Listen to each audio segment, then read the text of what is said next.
back to Socialist Action 8th Annual International Educational Conference, and today is our 4th session, and the topic this morning is the Malthus Myth, Population Poverty and Climate Change. And our speaker today is well known to quite a few of us in the room, and you will get to know him as the day goes on, I'm sure. He's come out and spoke for SA many times, and his name is Comrade Ian Angus. He's the editor of Climate and Capitalism, online journal on ecology and eco-socialism. He's the co-editor of Socialist Voice. He's the editor of a new book, The Global Fight for Climate Justice, published last year in England and this year in Canada by Fernwood Publishing. He has books on the table back there, and I think his new book at the price for now is in short demand, so you better get it early because the price will be going up, I understand. Okay, so without further ado, I'm going to turn the morning over to Ian. Thank you. Thank you for coming out on a Saturday morning, and I discovered a number of you have never heard of Malthus, so that really takes dedication. I hope by the end of this you at least heard of him and detest him as much as Marx did. The view that social problems are caused by excess population is back in vogue. It's back to us. The great US anarchist and ecologist Murray Bookchin once wrote, "The population problem has a phoenix-like existence. It rises from the ashes at least every generation and sometimes every decade or so. The prophecies are usually the same, namely that human beings are populating the earth in unprecedented numbers and devouring its resources like a locust plague." This is the current issue of Mother Jones magazine. The front cover story, who is to blame for the population crisis? The Vatican, Washington, or you?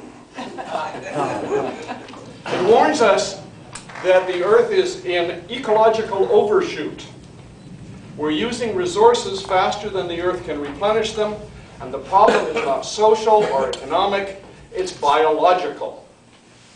Quote, "The only known solution to ecological overshoot is to decelerate our population growth faster than it's decelerating now, and eventually reverse it.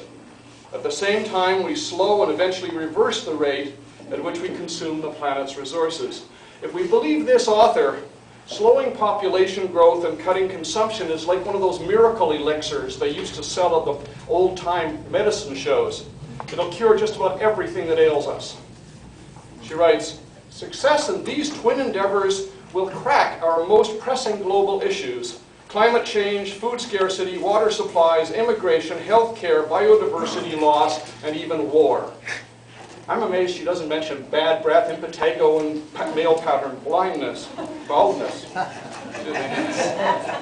It's all in there. That too. Arguments like that have been the standard fare of reactionaries and bigots for decades. People who use overpopulation as a justification for cutting off aid to poor countries. If we give them aid, they'll just have more children. Eliminating welfare. If we give them aid, they'll just have more children. Or blocking immigration from the third world to wealthy countries. If we let them in here, they'll just have more children. But we should not assume that everybody who holds such views is a reactionary. The overpopulation theory is also a staple of liberal thinking about the environment. For example, the largest environmental organization in the United States, the Sierra Club, is sponsoring currently a program called Population Justice that promotes birth control in the third world as a way to fight climate change. And beyond the organized groups, even more important to us who are trying to build socialist and radical movements, is the fact that populationist, and I'll use that adjective a lot, populationist views are very common among well-meaning, honest people who really want to stop climate change and really want to save the world. The idea that too many people is a problem is very widely held. So socialists need to have answers to their questions and their concerns. Now this is a huge topic, and I am not going to try to deal with the whole subject today. We've got a new pamphlet called Debating Population, which is at the back, which I hope you'll pick up. And there's some stuff in my book, and there are other articles on climate and capitalism, climateandcapitalism.com, the journal I edit. So I hope you'll take a look at that. Rather than try and deal with the whole question, what I want to focus on today is populationism as a form of social analysis, as an attempt to attribute social problems to population growth. And my talk will fall roughly into two parts. I want to begin by looking at the man who is usually credited with founding population theory 200 years ago, Thomas Robert Malthus, to see where these ideas came from and what social purpose they served. Then I'm going to jump back to the present and consider what has changed in the theory since then, and what gives it such staying power. Why does it keep coming back? Probably no theory has been disproved more often, and no theory that is more commonly still held. The Reverend Thomas Robert Malthus was an obscure country parson in a small town south of London. He wasn't the first person to attribute poverty to population, but he was definitely the most effective of all. In 1798, he wrote an essay on the principle of population, and in 1803 he put out a second edition, which is really an entirely new book with the same title. And then it went through multiple editions in his lifetime. They were among the most influential political statements of the 1800s. They had a huge influence on economic theory. People like Ricardo accepted his theories completely, so did Mill. Almost all the major capitalist economic theorists of the Victorian era did. And it also had huge influence on social policy in the 1800s. But it's interesting that despite his long continuing influence, and the fact that he's always mentioned, this Mother Jones has several paragraphs about him, he's always mentioned in anything on this subject, 9 times out of 10 the author will get it wrong. 9 times out of 10 the author will say that Malthus predicted that one day the human population will outgrow the world's ability to sustain us. That the population explosion would kill us. That's pretty much what people think Malthus said. And the usual assumption is that his timing was off. He missed it by 200 years. But that he did warn that if we don't do something to stop population growth, there will eventually be too many people and everyone will starve. That's the common view of Malthus, and it's wrong. Malthus didn't say any of those things.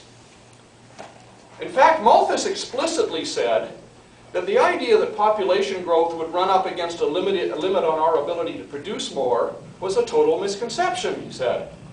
He wrote, "Poverty and not absolute famine is the specific effect of the principle of population. Even if we were to arrive at the absolute limit to all further increase of produce, a point at which we shall certainly never reach." So he didn't believe we'd run out of ability to produce food. He didn't believe everybody would suddenly die.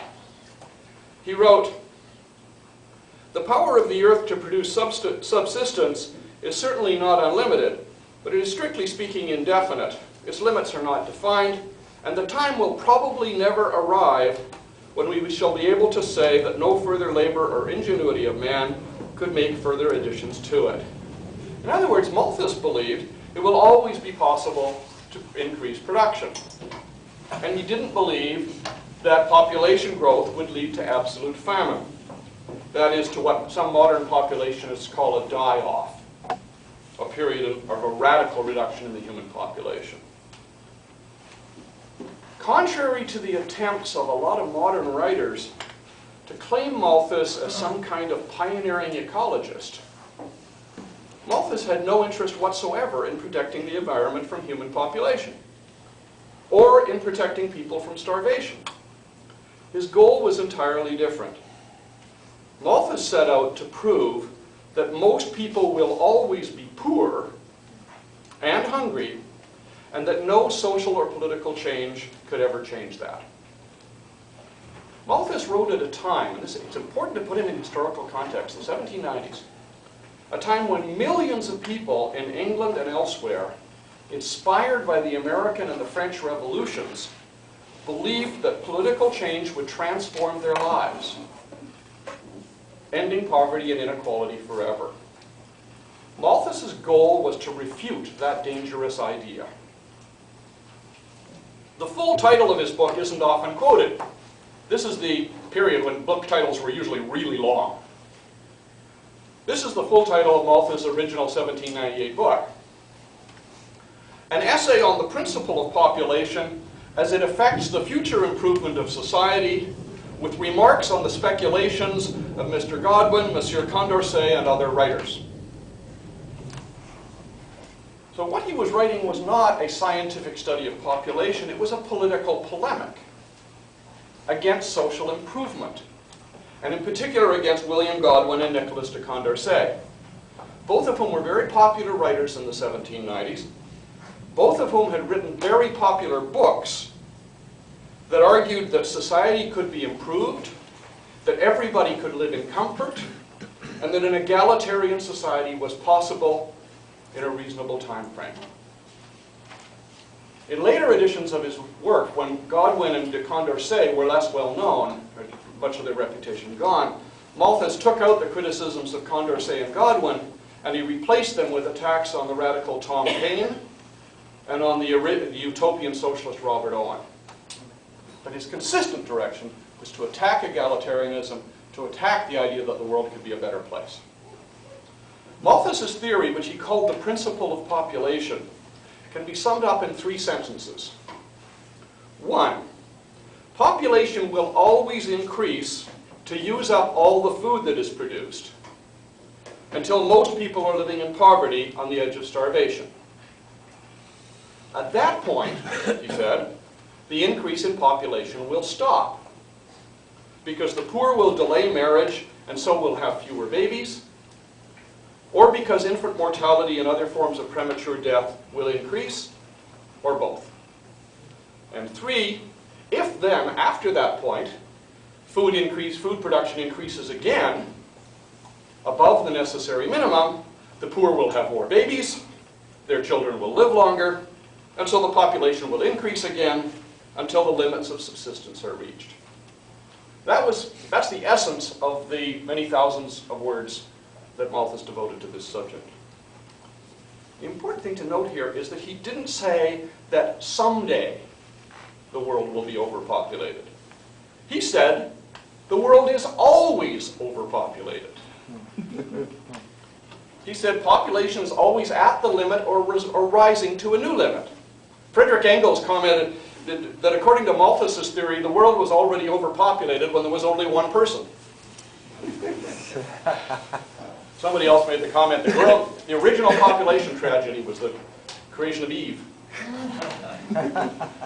Population will, according to Malthus, will always increase faster than subsistence, so any improvement in the standard of living will be temporary and most people will always live in poverty. Now this was a new concept in his time. He's the guy that started the theory. 200 years before Margaret Thatcher, Malthus built his reputation and won the British ruling class to the idea that there is no alternative. Now, as I said, Malthus did not predict an overpopulation crisis. What's more, he didn't think there was anything we could do to stop the pressure of population on subsistence. He had 2 reasons for this. The first one, he argued that the passion between the sexes, his term, is always so strong that people are unable to resist it. So they will always have as many babies as possible. Second, he believed that birth control, including all forms of non-reproductive sex, was so sinful that it was worse than having too many children. Malthus was so horrified by non-productive sex that he couldn't bring himself to discuss it directly. he refers to improper arts and vicious customs with respect to women. He means birth control, or coitus interruptus, which was the most popular form of birth control at the time. In the second edition of his, so basically he said, nothing we can do about it. People are going to have too many kids if there's enough food to feed them. Now, in the second edition of his essay, he seemed to open a loophole on this. He said, people could avoid having large families through moral restraint, by which he meant not marrying.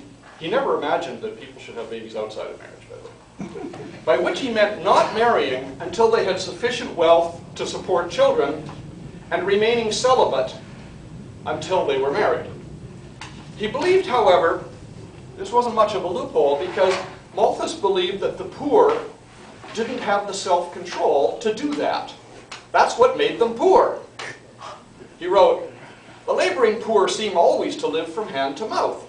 Their present wants employ their whole attention, and they seldom think of the future. Even when they have the opportunity of saving, they seldom exercise it, but all that is beyond their present necessities goes, generally speaking, to the alehouse. In short, what the moral restraint argument allowed Malthus to do, and allowed the English ruling class to do, was to blame poverty on the moral failures of the poor. It was the poor's fault that there was poverty. Now, Malthus's success as a polemicist didn't come from facts or logic. Many people have pointed out that he contradicts himself over and over again.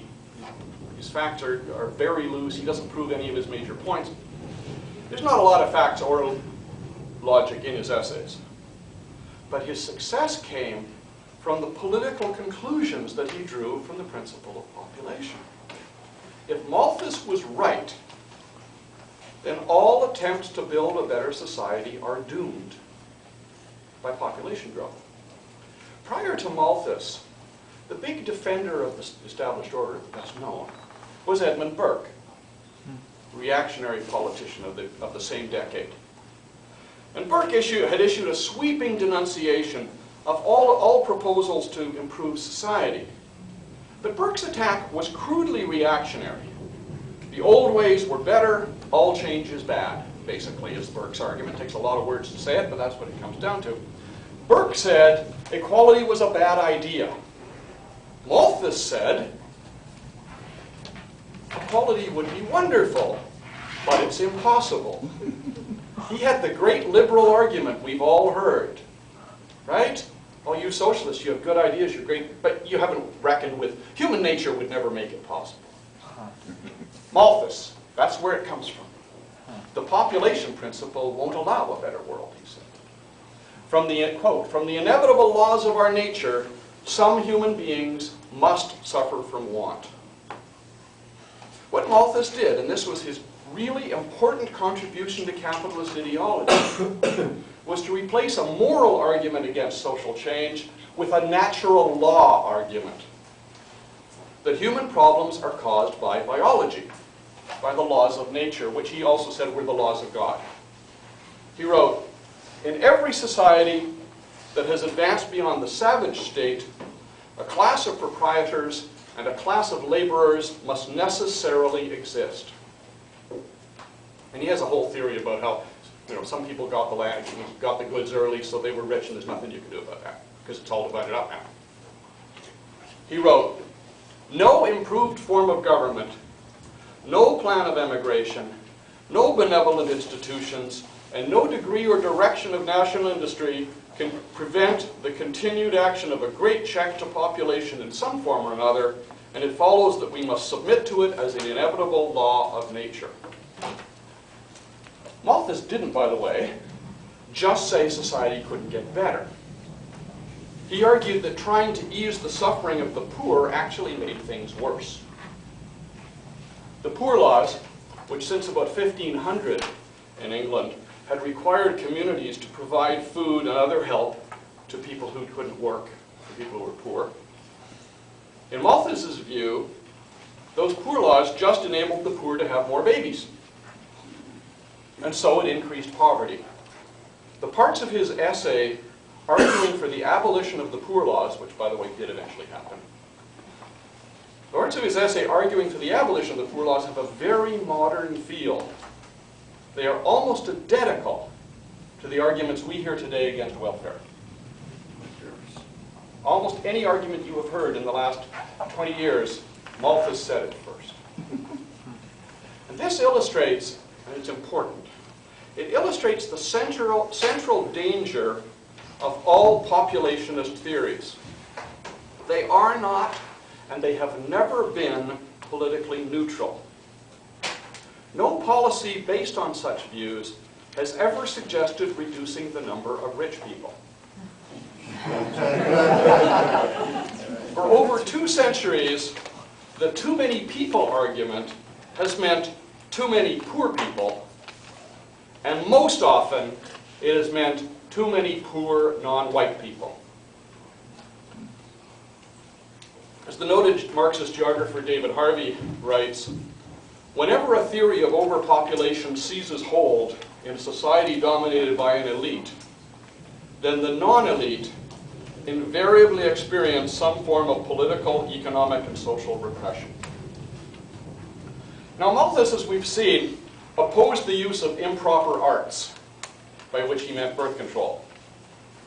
In addition to his moral argument against it, he had an economic argument. And he, by the way, after he finished, he wrote his book, he was so beloved by the English ruling class, they gave him a job at he became the first professor of political economy in England.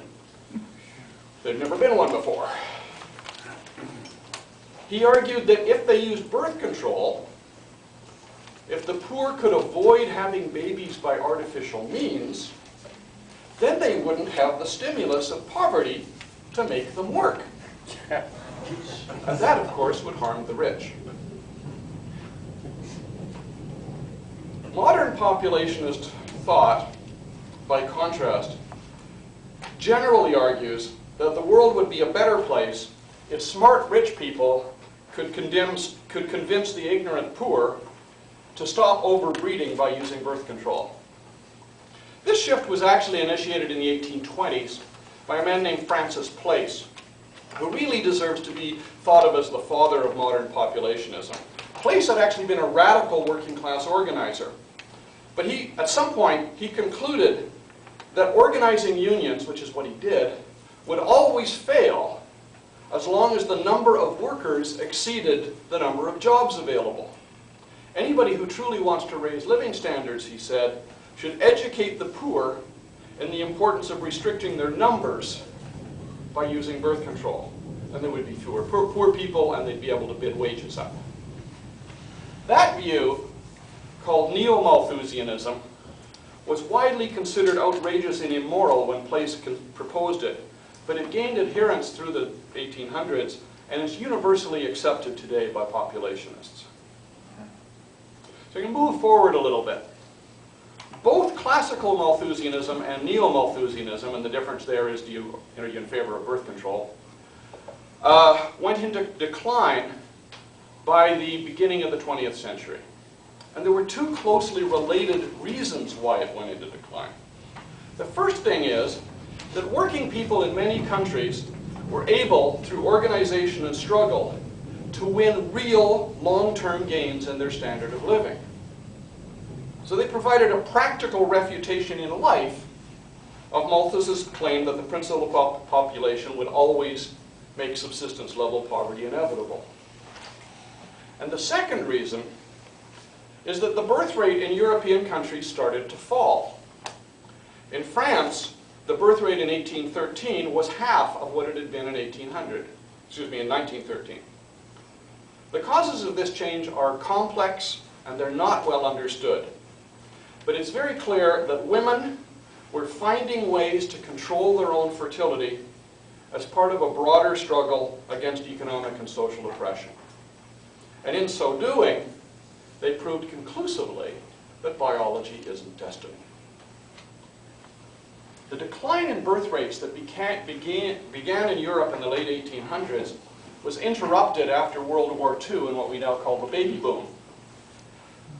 But it resumed in the 1970s. And there's actually a term for this process. It's called the demographic transition. There are all kinds of people who study it, and nobody studies it very well, to be frank. But it is now spread to most of the world.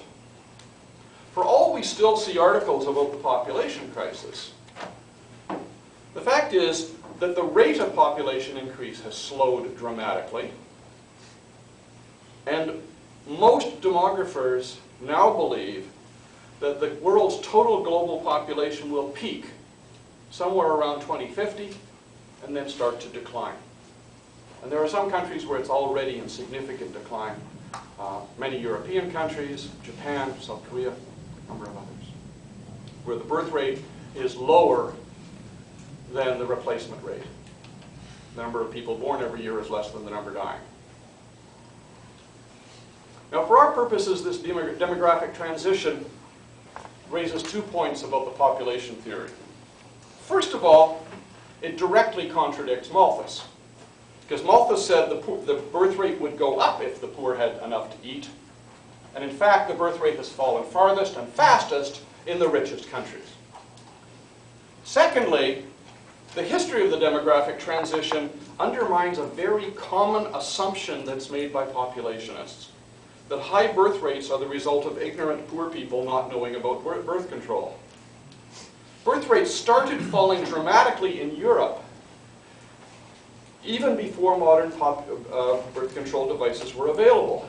And even in countries like Italy, where birth control was illegal, and where the fascist government in the 1920s and 30s carried on constant propaganda in favor of more babies, expand the population, the government was unable to reverse the decline.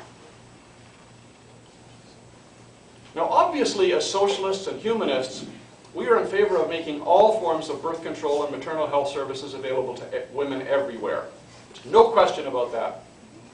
But we need also to beware of the racism, conscious and unconscious, that's embedded in the assumption that poor women in the third world have large families because they don't know any better. Peasants in Africa today are not more ignorant of their bodies than peasants in France and Italy before World War II. They continue to have large families because children are essential to personal and social survival.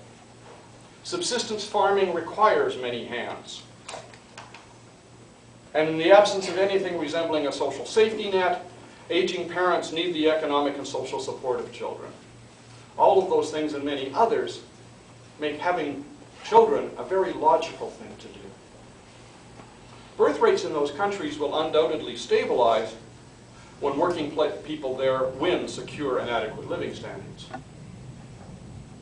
In short, high birth rates aren't the cause of third world poverty, they're an effect of third world poverty. And building birth control clinics, however important that is for other reasons, women's rights among others, it won't eliminate the underlying causes of high birth rates. Now today, we rarely hear that overpopulation will lead to mass famine. The primary use of the, quote, population problem today is as an explanation for environmental degradation and global warming. And yet, anybody who reads the many websites, articles, and speeches and books that argue the too many people thesis will find that in 2010, as in 1798, there's very little evidence for this. That's not to say that we don't see impressive arrays of statistics, usually in the form, and this seems to be mandatory in any population publication, of an opening scary paragraph, which says something like this, and this is from the Optimum Population Trusts, a very large group in England. This is from their website. The world's population is still exploding. Human numbers, which reached 6.8 billion in 2009, are expected to reach 9.15 billion in 2050, and we're growing by 78 million a year. The 2.3 billion increase from 2008 to 2050 is to 2050 is almost as much as the entire population of the world in 1950. Every week, 1.58 million extra people are added to the planet, a sizable city with nearly 10,000 arriving each hour. There's always something like that. There's a focus on big numbers. and a focus on statistics that gives populationism the appearance of science. Numbers are hard facts, not opinions. Scientists, after all, spend enormous amounts of time making careful measurements of everything from subatomic particles to distant galaxies because numbers are knowledge. Or so it seems. In reality, numbers can hide the truth as well as revealing it.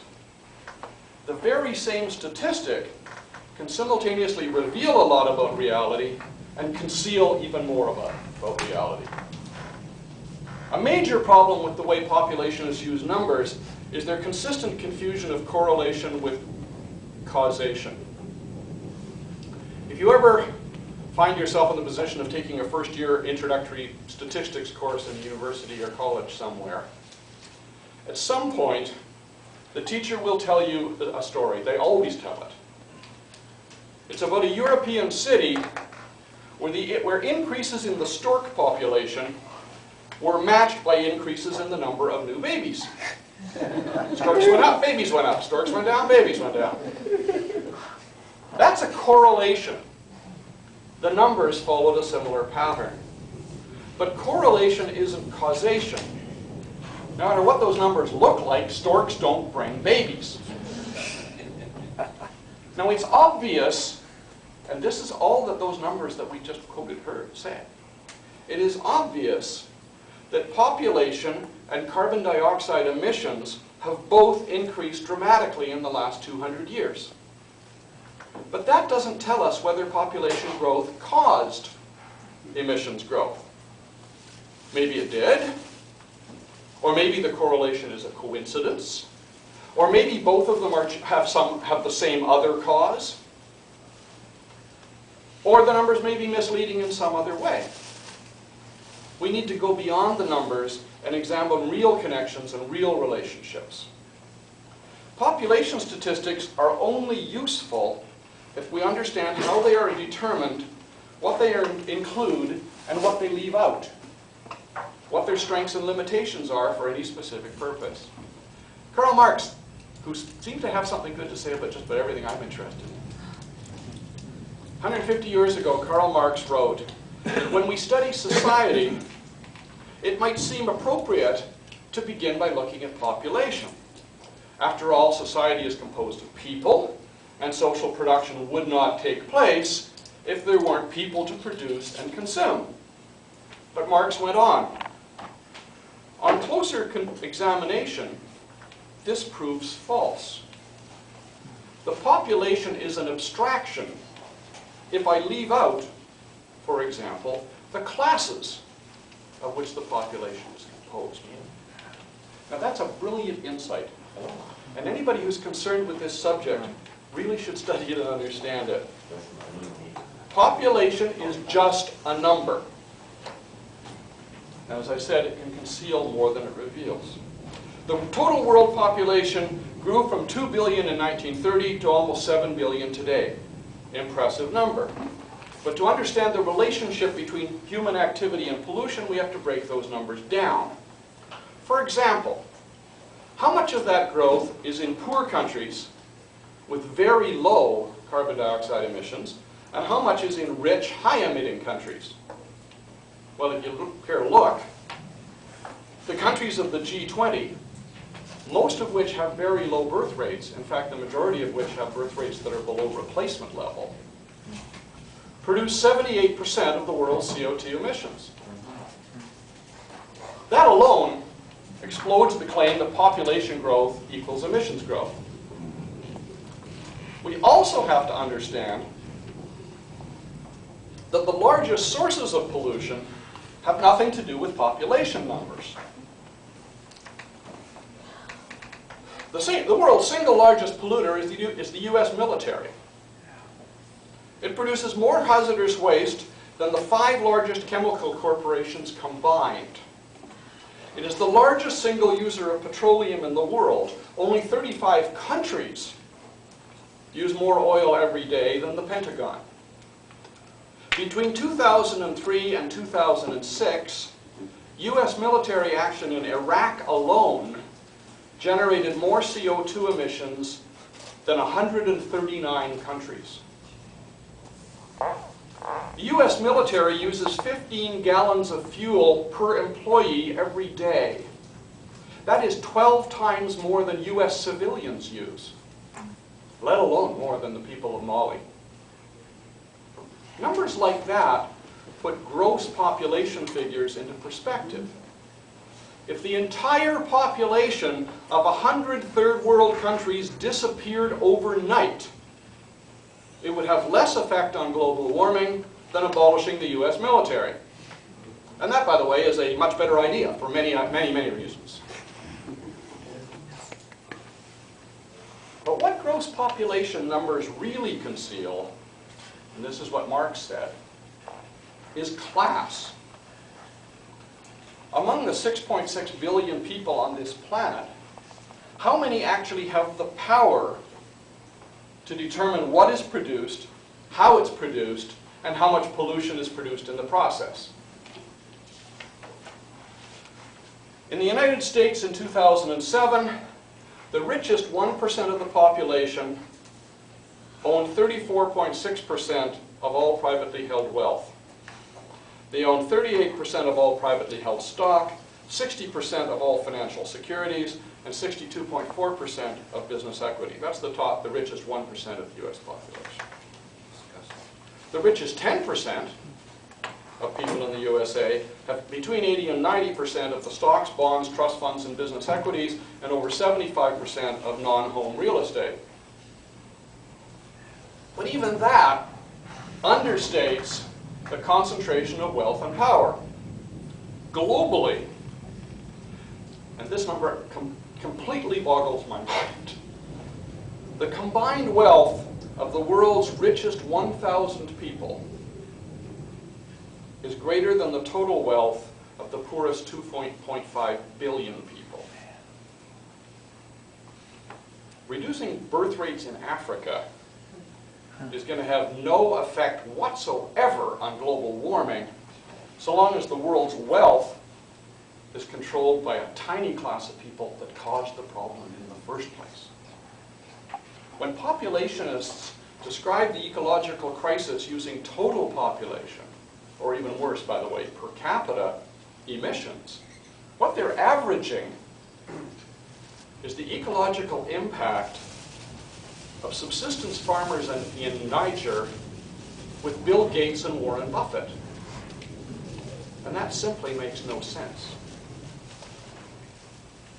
Despite that, and despite the many refutations that have been published, I predict with absolute confidence that we will continue to see population growth cited as a major cause of environmental destruction and birth control promoted as a solution.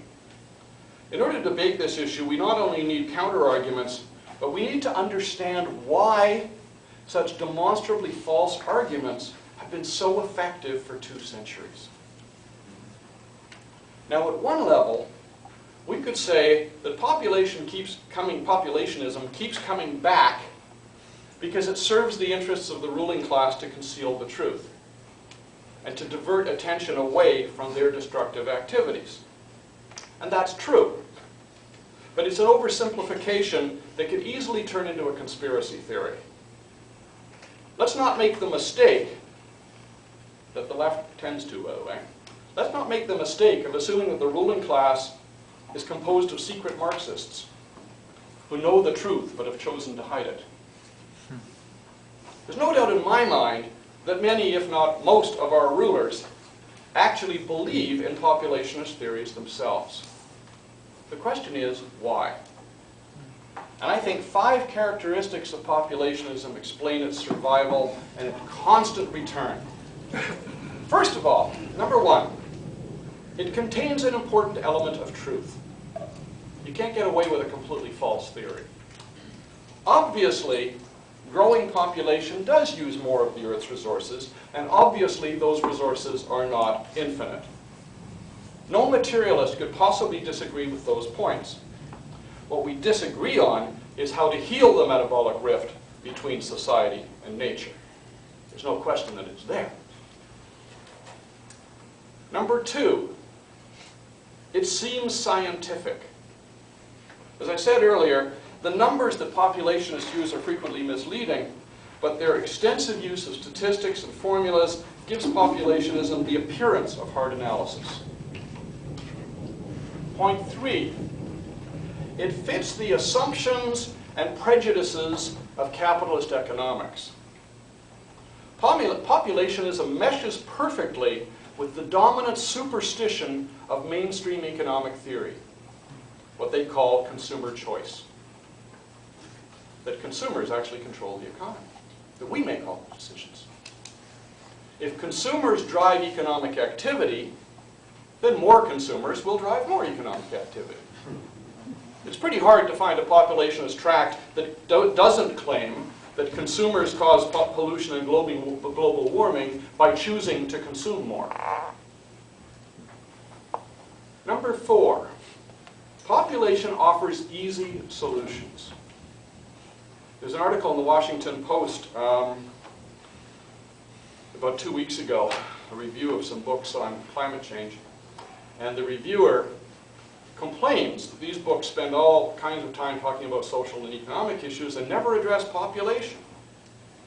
And he says, promoting birth control is, quote, a lot easier than retooling the global economic system. Well, of course, he's right. As the great American journalist and cynic H.L. Mencken once said, there is always a well-known solution to every human problem, neat, plausible, and wrong. And the 5th reason for the power of this theory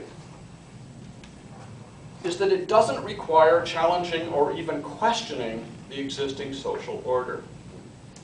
Malthus, to his credit, was very explicit about his view that there is no alternative to a society devoted to between rich owners and a class of poor workers that would always be there. Malthus said so, clearly. But that view has become so embedded in modern thought that populationists never question it or even mention it. Class is not considered as a possible explanation of any social problem. Populationism offers an explanation for capitalist problems that doesn't require its advocates to question capitalism, and promises a solution that doesn't require social change. Among other things, that's why the Western media regularly give space to populationist views, but send no reporters to the Cochabamba Conference on Climate Change and the Rights of Mother Earth this month. None. For anyone who really wants to understand the causes of environmental destruction, Marxism offers vastly more insight than populationism. Now, at this point in history, Marxism is fighting an uphill battle. But in this battle, for the minds of green activists, we have one great weapon on our side: an explanation that actually explains. As John Bellamy Foster wrote, where threats to the integrity of the biosphere as we know it are concerned, it is well to remember that it is not the areas that have the highest rate of population growth, but the areas of the world that have the highest accumulation of capital, and where economic and ecological waste have become a way of life, that constitute the greatest danger. Helping Greens to understand that is a crucial part of building the movement for socialism in the 21st century. Thank you.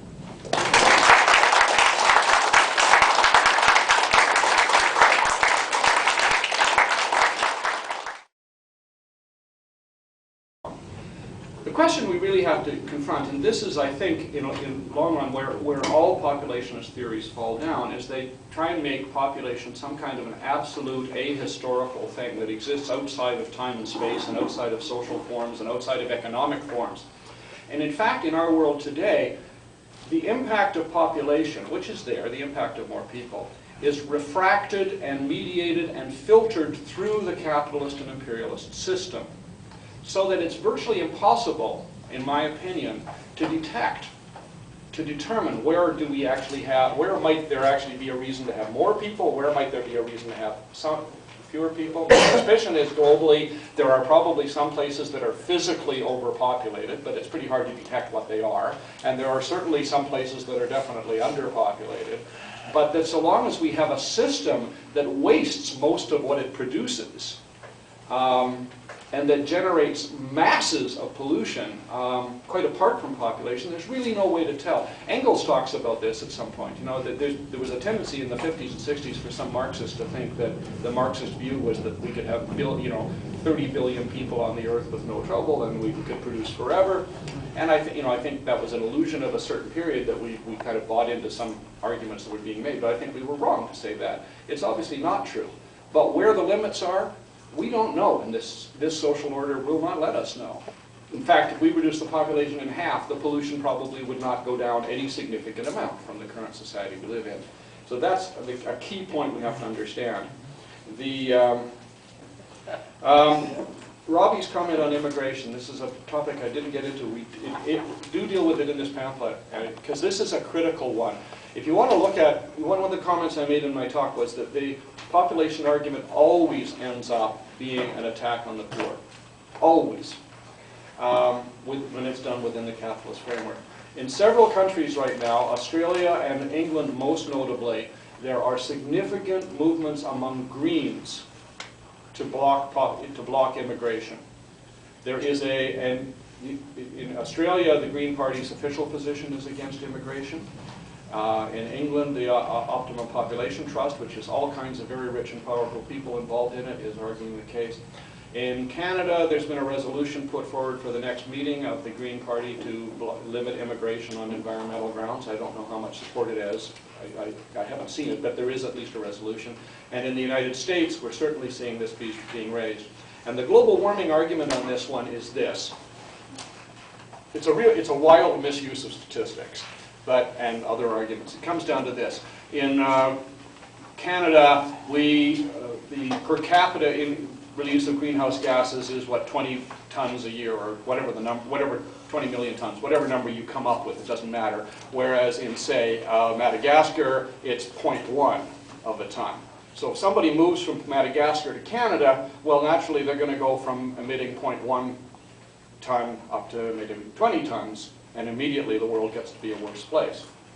There's all kinds of problems with that, including the fact that most people in Canada do not emit 20 tons or 20 million tons, and you could bring in all the immigrants you want from Madagascar or prevent them from coming, and nothing would happen to the tar sands. So, I mean, there's that. It's basically an anti-immigration argument concealed as an environmental argument, and we're going to see more and more of it. It is the principal reactionary population argument today. It is very hard for people today to get up and support mass sterilization in public. But they can call for keep poor people out of Canada, keep poor people out of, because it's environmental, is the argument. By the way, there's an interesting counter-argument which you could make, which is it's stupid and it's a bad argument, but it's every bit as good as the other one, which is, well, if immigrants don't come here, then wages will go up because there won't be so many workers. Then the capitalists will move their factories to Mexico where there are no environmental laws, and the result is that emissions will go up. Makes no sense either, but it's every bit as good as the other one. And as one of my friends points out, when people make that argument, you never hear them saying, well, if it works one way, why don't we just promote Canadians all moving to Madagascar? Because then we'd immediately be poor. But, I mean, I can make jokes about it, but the fact is this is serious racist stuff, and it needs to be addressed. Judy's point about mass sterilization is an important one. Sonny mentioned China. We can also mention India, where this got onto a mass scale. Much less known is mass sterilization in Peru in the 1990s. Again, on environmental grounds, where something of the order of 70 to 80,000 indigenous women were compulsorily sterilized in order to protect the environment. Normally, when you talk to the Greens and so on, they say they're in favor of voluntary programs. We'll make birth control available and so on. The difficulty is if you do that with an argument that it's to protect the environment, there comes a point at which the people who want to protect the environment say, well, if we don't make it mandatory, it's not happening fast enough. And it always leads that way. So you can be very, very cautious about that one. Marissa asked about Malthus on women. He didn't have a lot to say. To be honest, I think he thought about all of this from a male perspective. He also had a bunch of anti-scientific knowledge that was common at his time. For example, it was believed that if you had a lot of sex with a lot of different people, it reduced your chances of having babies. No, that was just believed that, you know, you kind of used up your potential somehow. So prostitutes, for example, he believed didn't have babies very often. That was part of his, you know, he says this is one of the things that results when people try to reduce the number of children they have, they end up getting into that kind of immoral activity. But he didn't have very much to say on that subject. He really wasn't interested in it. His real interest was in keeping the poor down.